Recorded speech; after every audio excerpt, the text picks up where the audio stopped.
It was fortunately of such short duration that the leaking of the boat occasioned no danger. Refreshed by sleep, we found new strength for our work, and tugged hard at the oar, in hopes of reaching a more stable element before night. But our progress was very slow. Towards evening an island was discovered, which was Fromentere, having already seen Majorca. At least some of our company who had navigated these seas declared that it was so.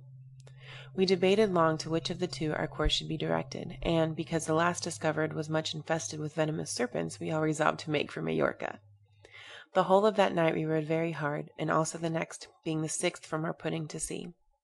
The island was in sight all day, and about 10 at night we came under land, but it consisted of rocks so steep and craggy that we could not climb up. Whilst under these rocks a vessel approached very near. Let the reader conceive our apprehensions, after all our toil and labor, of being seized by some Turkish privateer, such as are never off the seas. Thus we were obliged to lie close, and, when the vessel had passed, we crept gently along the coast, as near as we durst to the shore, until finding a suitable place to receive our weather-beaten boat. We were not insensible of our deliverance on reaching land, though, like men just awakened from a dream, we could not duly appreciate the greatness of it. Having had no food since we got the tortoise, John Anthony and myself set out in search of fresh water, and 3 remained with the boat. Before proceeding far, we found ourselves in a wood, which created great embarrassment. My comrade wished to go one way, and I wished to go another. How frail and impotent a being is man! That we, whom common dangers by sea had united, should now fall out about our own inclinations at land. Yet so we did. He gave me reproachful words, and it is well that we did not come to blows, but I went my way, and he, seeing me resolute, followed. The path led to one of those watch-towers which the Spaniards keep on the coast to give timely notice of the approach of privateers. Afraid of being fired on, we called to the sentinel, informing him who we were, and earnestly requesting him to direct us to fresh water, and to give us some bread. He very kindly threw down an old mouldy cake, and directed us to a well close at hand. We drank a little water, and ate a bit of cake, which we had difficulty in swallowing, and then hastened to return to our companions in the boat to acquaint them with our success. Though not necessary to leave the boat, we did not do it without regret, but this was lulled by the importunate cravings of hunger and thirst. Therefore, making her fast ashore, we departed. Advancing, or rather crawling, towards the well, another quarrel rose amongst us, the remembrance of which is so ungrateful that I shall bury it in silence, the best tomb for controversies. One of our company, William Adams, in attempting to drink, was unable to swallow the water, and sunk to the ground, faintly exclaiming, "I am a dead man!"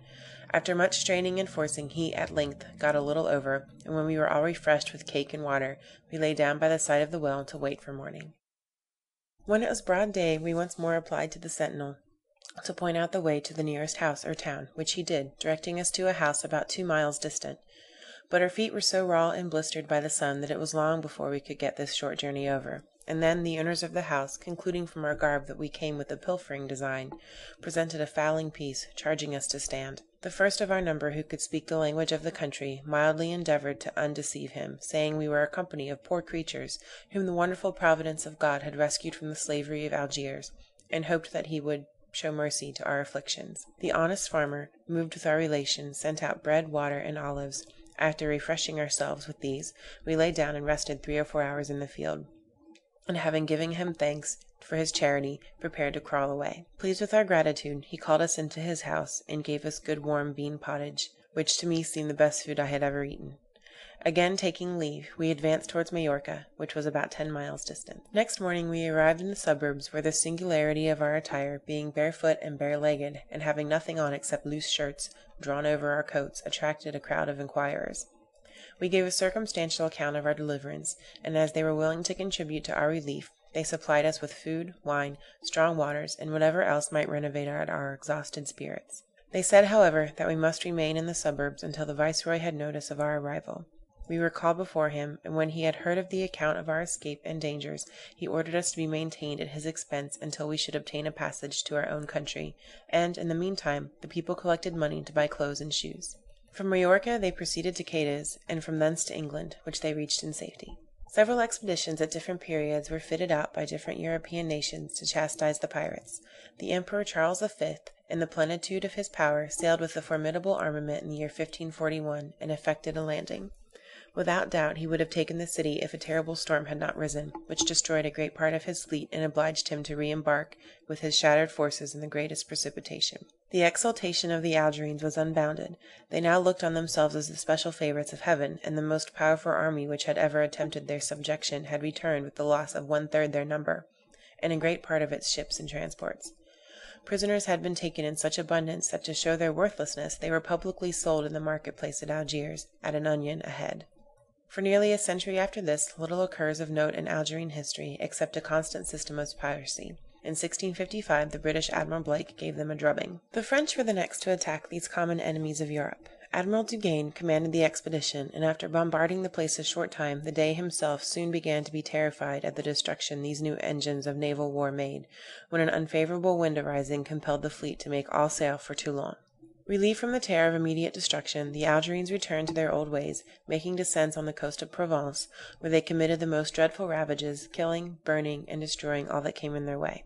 The Dey also recovered not only his courage, but his humor, for learning what a large sum the late expedition against his city had cost, he sent to say, that if Louis would give him half the money, he would undertake to burn the whole city to please him.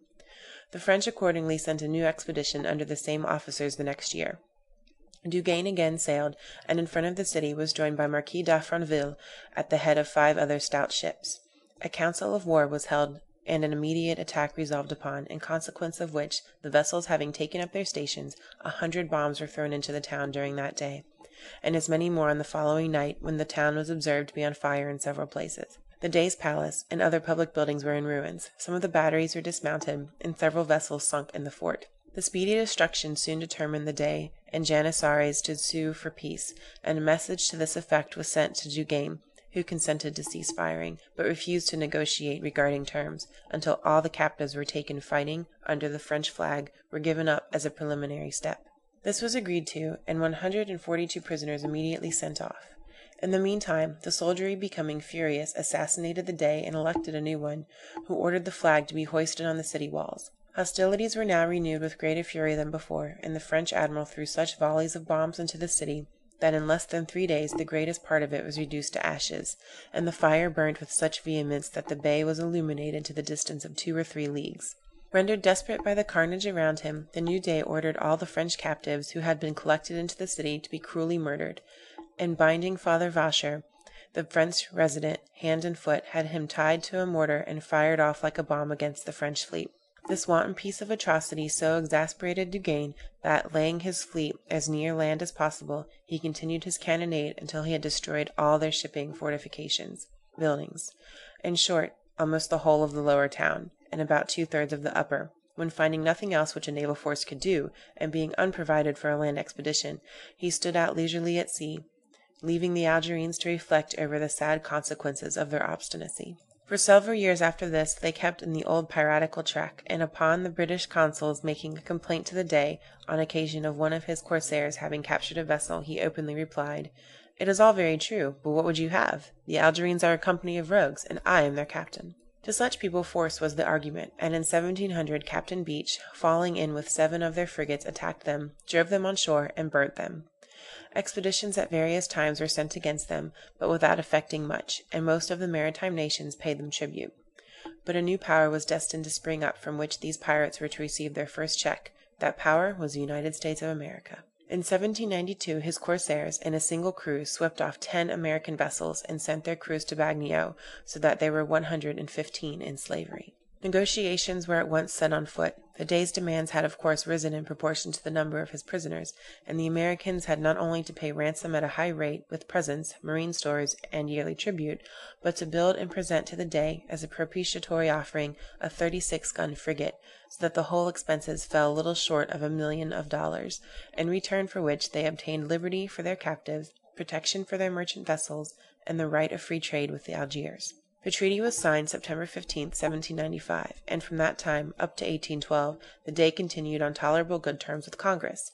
Indeed, so highly was he pleased with them in 1800 that he signified to the council his intention of sending an ambassador to the port, with the customary presents, in the Washington, a small American frigate, at the time lying in the harbor of Algiers. In vain the consul and captain remonstrated, and represented that they had no authority to send the vessel on such a mission.